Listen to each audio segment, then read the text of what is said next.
Hi, everyone. I'm Adam Smolensky, and I lead the user experience research team.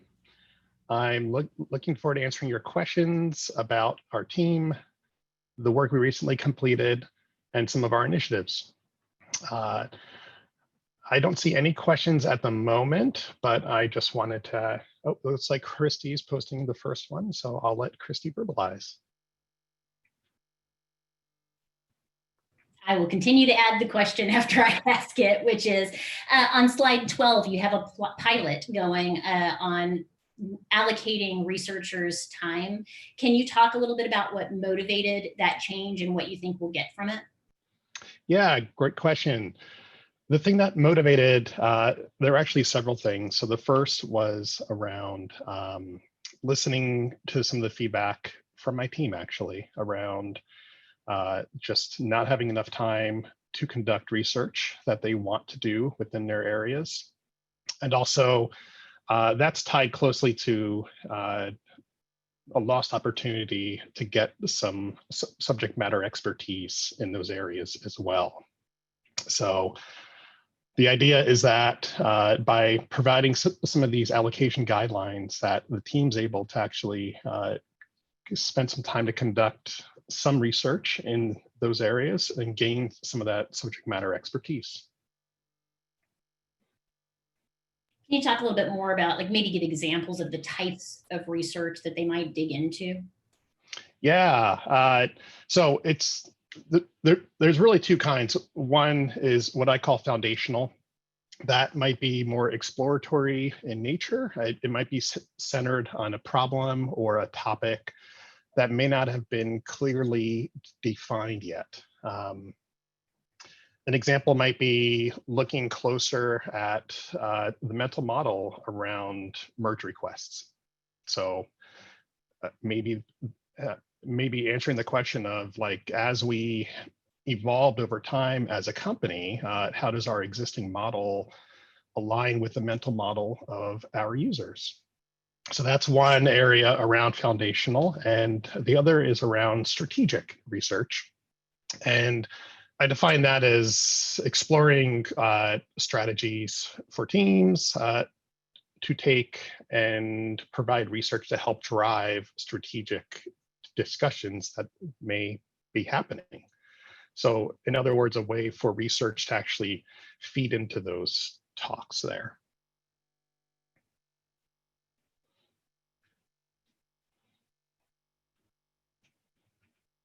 One last follow-up question. The one research initiative that I've seen that to me seems to align with this carving off of time is the CI adoption journey research. So are you saying we'd get more of that type of research?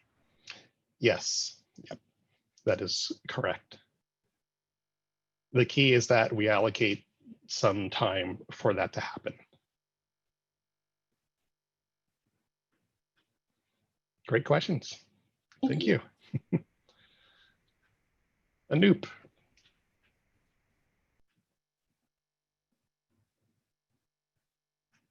Looks like you have the next question.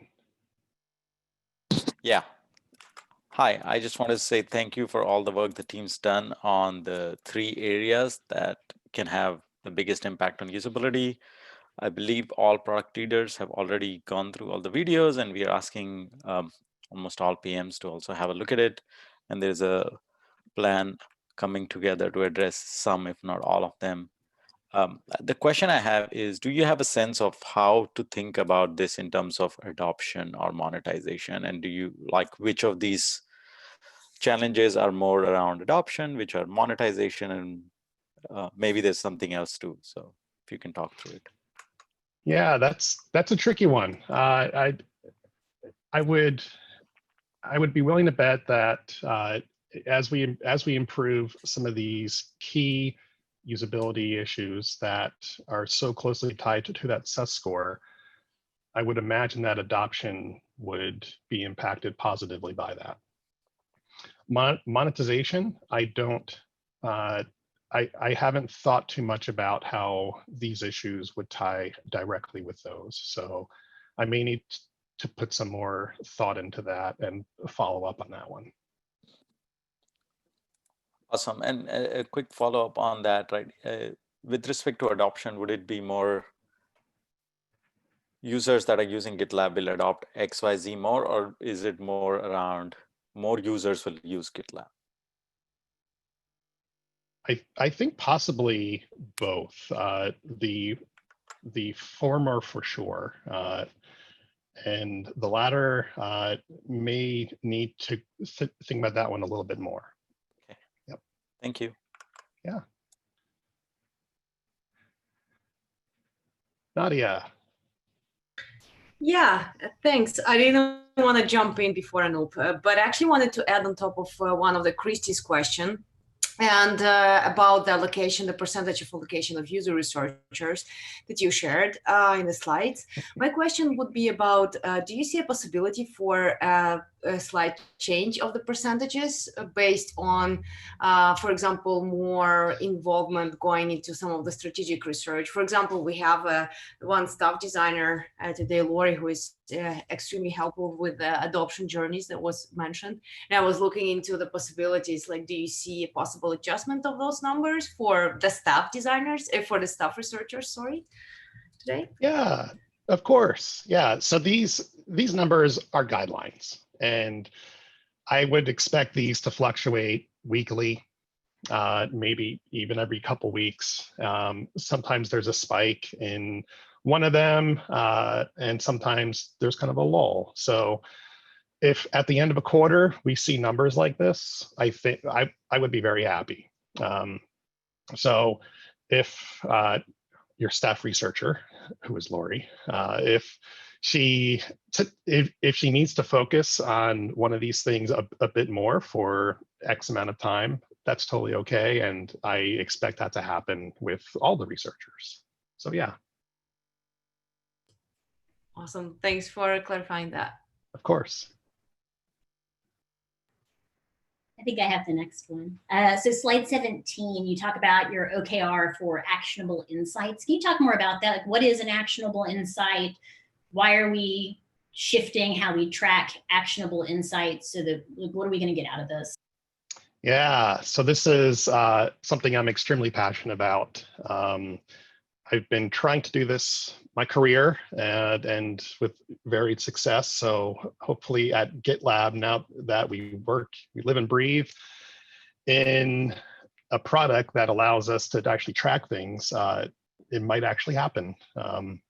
So in the world of research, typically whenever there's a study conducted, we might have two kinds of insights. One might be informative, and that might be something like IT admins have 8 things that they have to worry about every day. And the other kind of insight is an actionable insight. That's something that we as a company, as a team, can take action on and should take action on immediately. An example of that might be one of those eight things that the IT admin is responsible for. They use our tool and they often fail at it. I'm just making this up. But that is something that we as a team, as a company, need to look into more and address it. So what this KR is all about is first, whenever there's research conducted and actionable insights are identified, we actually label them, we flag them. So this helps us in a couple ways. We're actually able to track these over time, because what we don't want to do is spend all this time conducting research, identifying what we need to do, and then sometimes for whatever reason, they get lost, they don't get acted upon. We move on to the next thing. So this allows us to actually track those. Now, I want to say it's perfectly fine if we decide as a team to move on from an actionable insight because maybe we reprioritize. That's okay, as long as we document it in an issue and we close it.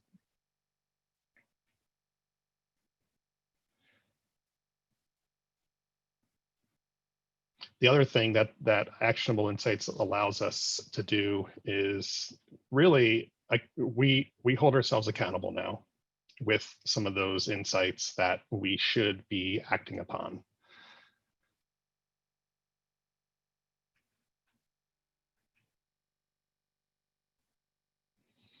So I'm extremely passionate about this one. I'm excited about it, and I can see this working here. So we're actually in the process of piloting this, and I think a handful of studies have started to use the label. So a little too early to see what's happening, but so far people are actually using it. Thanks. I'm excited about it too. And I furiously took notes, so hopefully I caught everything, but feel free to look Good. back. Okay. If there's anything I got wrong. Thank you. Adam, I have a follow-up on that, and I'll write the question as soon as I Yeah. verbalize it. This is great. I think actionable insights are informative, and insights are great directionally. Actionable insights give very tangible solutions. So I'm looking forward to more of that. My question is, how do we measure the success of then taking the action? And this is Great. not just, Yeah. frankly, for UX related actionable insights, but for me, it's all actionable insights. Like everything we do in the product, how would you want to systematically, with high confidence, measure that something we did actually made a meaningful impact to the metric that we cared about?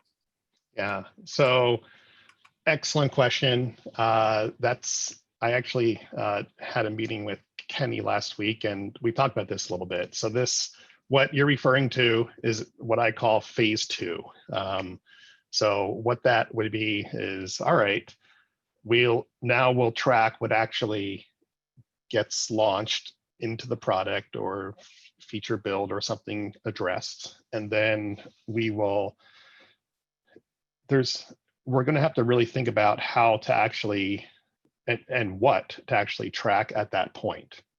So say if we did fix that one thing that an IT admin was struggling with, and we don't want to end with just launching a fix. We want to actually follow up and see, okay, has this actually addressed the problem? So that'll be phase 2, and there's a phase 3 in there too. So to be continued. We want to actually see how the phase 1 works, and if we have to iterate on it, and then we'll launch phase 2 and 3. But awesome question, Anoop.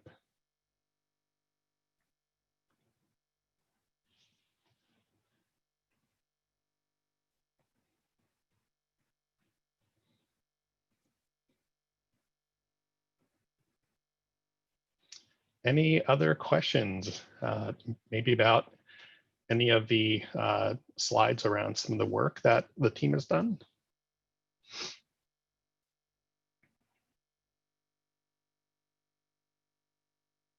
And those are slides 4 through 10. I'll ask a question since no one else is. Sure. If everyone on this call has one key takeaway, one thing that they just should not miss from your deck, what would it be?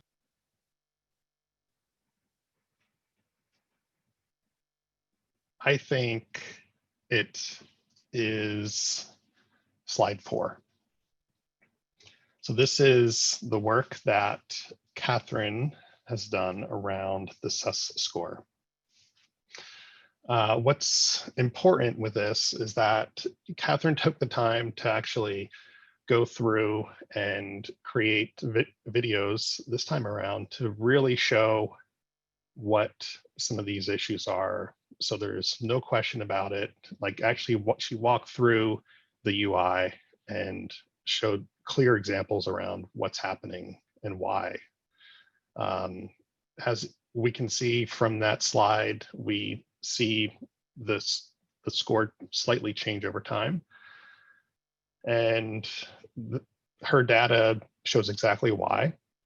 And her data, or these slides actually, or her videos actually show exactly what we need to address. So I think this is incredibly important for us as an organization to spend some time to go after.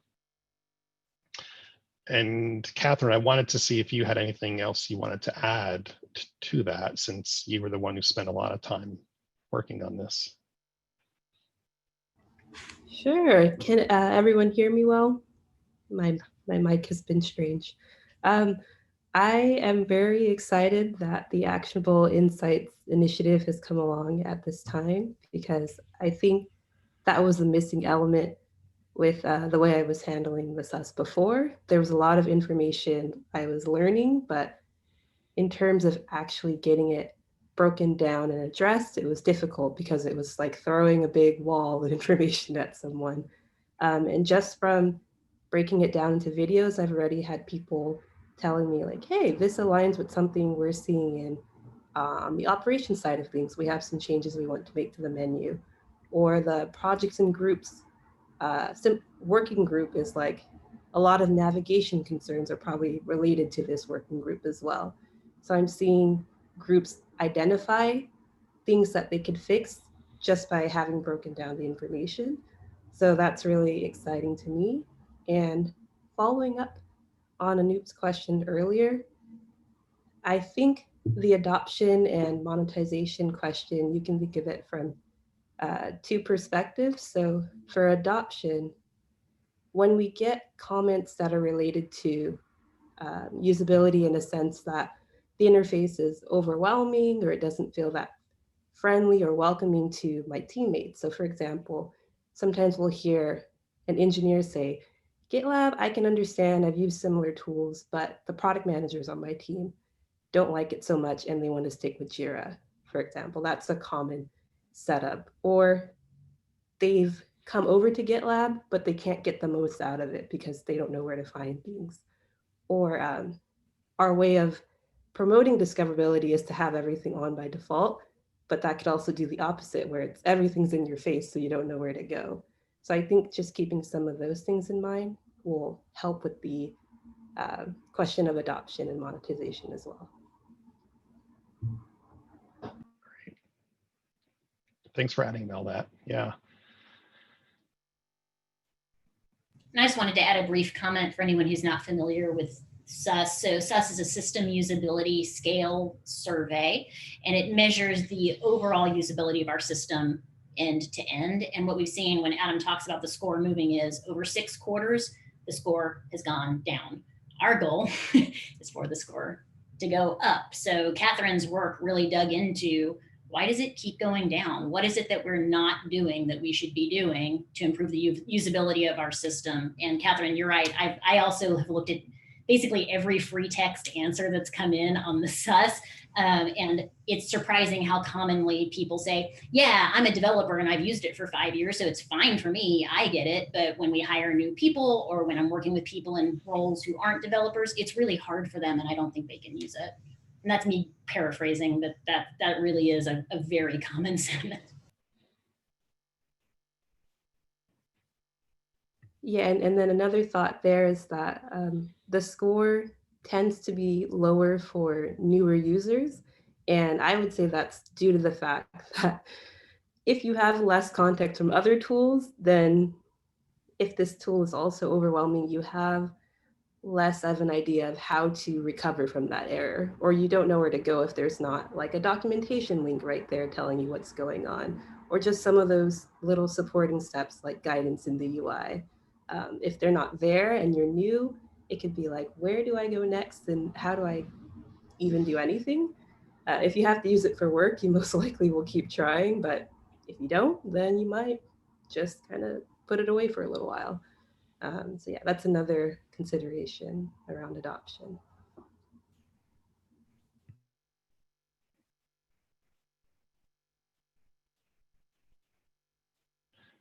Great, thank you.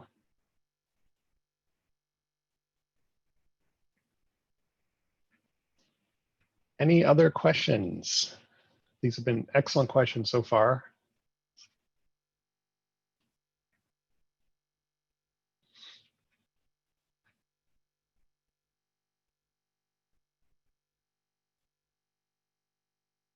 No? Okay.